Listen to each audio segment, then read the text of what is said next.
Nilai dasar sila keempat, kerakyatan yang dipimpin oleh hikmat kebijaksanaan dalam permusyawaratan perwakilan. Nilai dasar dari sila keempat yaitu kerakyatan. Kerakyatan adalah kesadaran untuk memiliki jiwa kerakyatan dan mengutamakan cita-cita rakyat. Kerakyatan berhubungan dengan kedaulatan rakyat, yang berarti pemerintah Indonesia harus mengutamakan kepentingan rakyat. Nilai-nilai kerakyatan adalah sekumpulan prinsip-prinsip yang dianggap sangat penting dalam suatu komunitas. Prinsip-prinsip ini menjadi landasan pokok untuk memupuk kesolidan dan kebersamaan dalam suatu masyarakat. Pentingnya nilai-nilai ini terletak pada kemampuannya untuk memperkuat rasa persatuan dan kesatuan dalam suatu negara. Dengan adanya persatuan dan kesatuan tersebut dapat membentuk fondasi bangsa yang kokoh dan memperkuat ketahanan nasional. Selanjutnya, ada nilai realita yang tidak sesuai dengan nilai instrumental. Yang pertama, ada nilai instrumental tidak tertulis. Contoh dari nilai instrumental tidak tertulis ada dua, yakni norma sosial dan norma hukum. Contoh pelanggaran dari norma sosial, diantaranya pencurian, membuang sampah, mengantre tidak teratur, dan mengabaikan etika komunikasi. Selanjutnya, ada norma hukum. Contoh dari pelanggaran norma hukum adalah melanggar hak orang lain, merusak fasilitas umum, membuat kegaduhan, dan mencemarkan nama baik orang lain. Dalam instrumental tertulis pula, ada diantaranya beberapa pasal yang terkait dengan sila keempat Pancasila. Namun, realita yang terjadi seringkali tidak sejalan. Seperti pada pasal 1 ayat 2, realita yang terjadi justru pemerintah membuat keputusan yang menambah beban rakyat. Kemudian pada pasal 18 ayat 4, realita yang terjadi justru komedian bisa menjadi wakil rakyat. Dan terakhir, pada pasal 28E ayat 3, realita yang terjadi masih banyaknya kasus pelanggaran hak kebebasan kita untuk berpendapat. Instrumental tertulis adalah nilai-nilai Pancasila yang dijabarkan dalam bentuk aturan hukum dan kelembagaan yang konkret. Instrumental tertulis yang terkait dengan sila keempat Pancasila diantaranya adalah sebagai berikut. A. Pasal 28E ayat 3 berbunyi, setiap orang berhak atas kebebasan berserikat, berkumpul, dan mengeluarkan pendapat. B. Pasal 18 ayat 4 berbunyi, gubernur, bupati, dan wali kota masing-masing sebagai kepala pemerintah daerah, provinsi, kabupaten, dan kota dipilih secara demokratis. Selanjutnya, C. Pasal 1 ayat 2 berbunyi, kedaulatan berada di tangan rakyat dan dilaksanakan menurut Undang-Undang Dasar. Yang kedua, ada instrumental tidak tertulis. Instrumental Pancasila tidak hanya tertuang dalam norma tertulis, tetapi juga dalam norma sosial dan norma hukum. A. Norma sosial adalah aturan tidak tertulis yang berlaku dalam masyarakat yang mengatur perilaku manusia dalam masyarakat. Norma ini bersumber dari kebiasaan, adat istiadat, dan tradisi yang disepakati bersama. Selanjutnya, B. Ada norma hukum. Norma hukum yang dikenal sebagai hukum, kebiasaan atau hukum adat adalah aturan dan kaidah yang diakui dan ditaati dalam masyarakat, namun tidak tercantum secara eksplisit dalam peraturan perundang-undangan.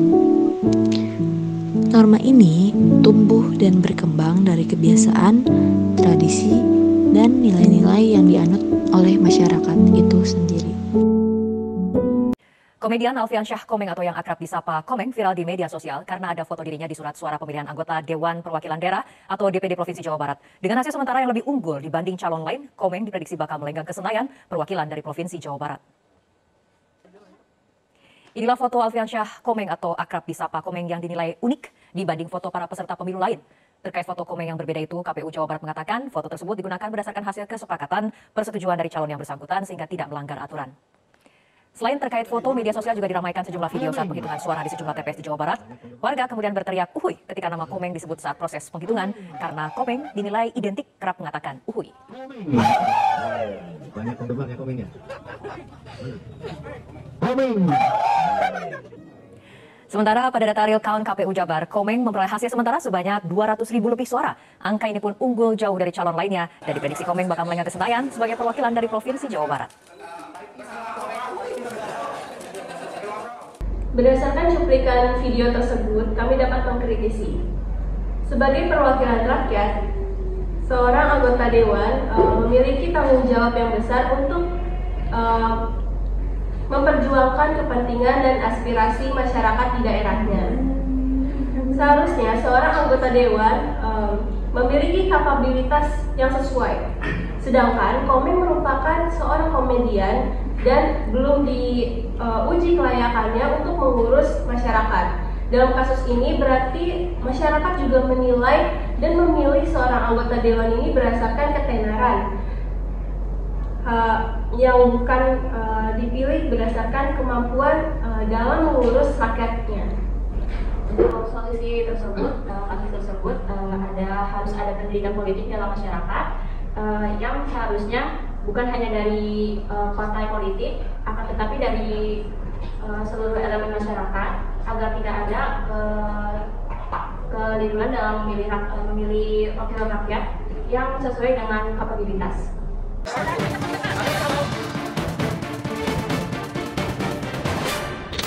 Kebebasan berpendapat di negeri ini mendapatkan ancaman dari sekelompok orang yang gemar memaksakan kehendak.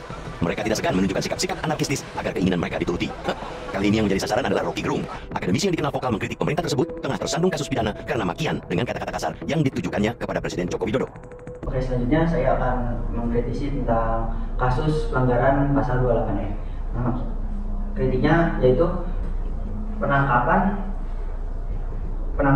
warga negara yang menyuarakan pendapatnya seharusnya ditinjau kembali secara keadilan. Penangkapan dan kriminalisasi individu yang menyuarakan pendapat di ruang publik menandai pembatasan yang melanggar prinsip demokrasi dan hak asasi manusia. Tindakan represif terhadap demonstran oleh aparat polisi menandakan dan menimbulkan pertanyaan tentang keadilan penegakan hukum. Sementara aktivis yang ditangkap karena mengkritik pemerintah mengkhawatirkan kebebasan berbicara. Izin menambahkan sedikit, pelanggaran hak asasi manusia meragukan demokrasi Indonesia dan menuntut pemerintah termasuk Presiden Jokowi oleh kontras menyoroti ketidakpuasan signifikan terhadap respon pemerintah terhadap masalah ini. Untuk kritik-kritik tersebut menunjukkan perlu adanya perbaikan dan penguatan jaminan konstitusional atas hak-hak dasar warga negara serta harmonisasi peraturan perundang-undangan yang terkait. Hal ini juga penting untuk mewujudkan demokrasi yang lebih substantif dan melindungi kebebasan berpendapat serta berserikat warga negara. Oke, mungkin itu tadi beberapa kritik dan solusi terhadap kasus-kasus pelanggaran nilai-nilai dasar sila keempat. Sekian, terima kasih. Wassalamualaikum warahmatullahi wabarakatuh.